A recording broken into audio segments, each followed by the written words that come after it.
range of thoughts, plan, and attempt lightly. All of it to me is important. All of it is a danger sign. So, oh yeah, she does it all the time. Look at her hands or whatever. I would take that really seriously.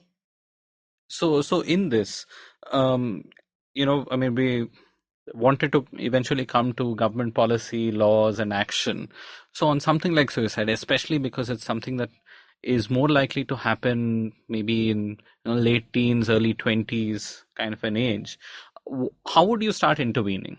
For me to think of government, state government seems very bizarre. Mm. And for me to only think about a hospital where there are mental health professionals is still one part of it. Mm. But say, how should schools and colleges think about this if suicide is that common and suicidal ideation is even more common? So I think we'd like to go back to where it is prevalent Hmm. first, that there is like a huge prevalence number between, I think, the age of 40 to 49 in Okay. the Indian population. The prevalence rate itself is 1%, which is significant. Hmm. So you're really looking at different kinds of communities and different the gender, and there are lots of things that seem to come into play when it comes to ideation Hmm. itself.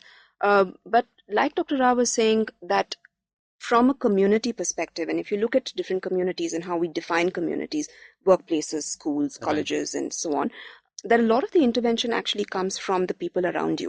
Hmm. And that then becomes the solution to a great extent, to say that, do I know to respond to a person who is expressing Hmm. hopelessness, or just some people may be very direct, but often it comes in the language of just hopelessness, that I don't feel like going on anymore. So to Hmm. understand the semantics around this will do all of us very good, because Right. and it's better to err on the side of caution. It may be someone who's just had a bad day, Hmm. but why not intervene at that point? That's not Right. a bad idea in anyhow.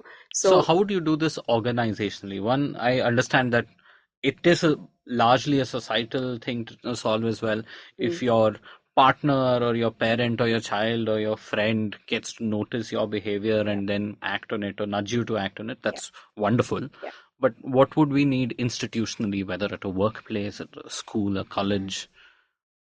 I think at the school and college level, like a lot of the different parts of the world, it really would be very useful for universities and even schools, and a lot of them have it already, to Hmm. have a system of counselors, uh, be connected to a psychiatrist if required, but at least have a team of well-trained counselors, Right.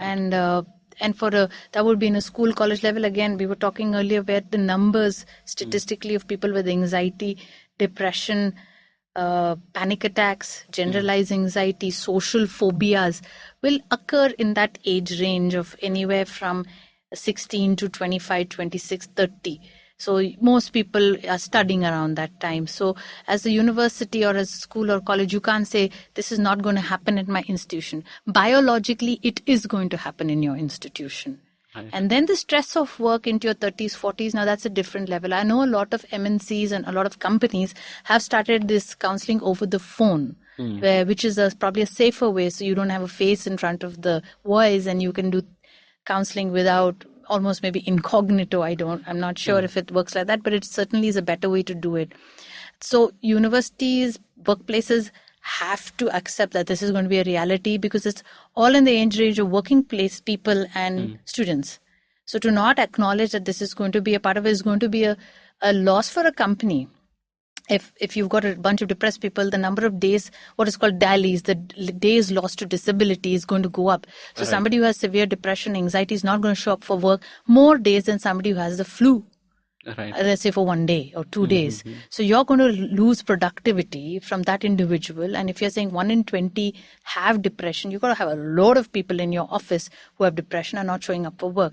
So it makes sense economically, even for a company, to have a good system of therapists and counselors, if possible, a psychiatrist on board, some way, one way or the other, to help people. And So this is sort of along the same lines as large companies now having gyms and other spaces at their workplace. Because again, if an employee is more healthy, more fit, and so on, then they can be more productive employees. So it's in their pure self-interest, naked self-interest to promote the mental and physical well-being of their employees. And you're talking about right? preventive is yoga. They have free yoga classes. They have gyms, and Right. you can do many things. But we are saying 1 in 20 has medical conditions, mental Right. health At diagnosis. most, yeah. So you can't get away from the fact that in your company you're going to have a lot of people with it. So you might as well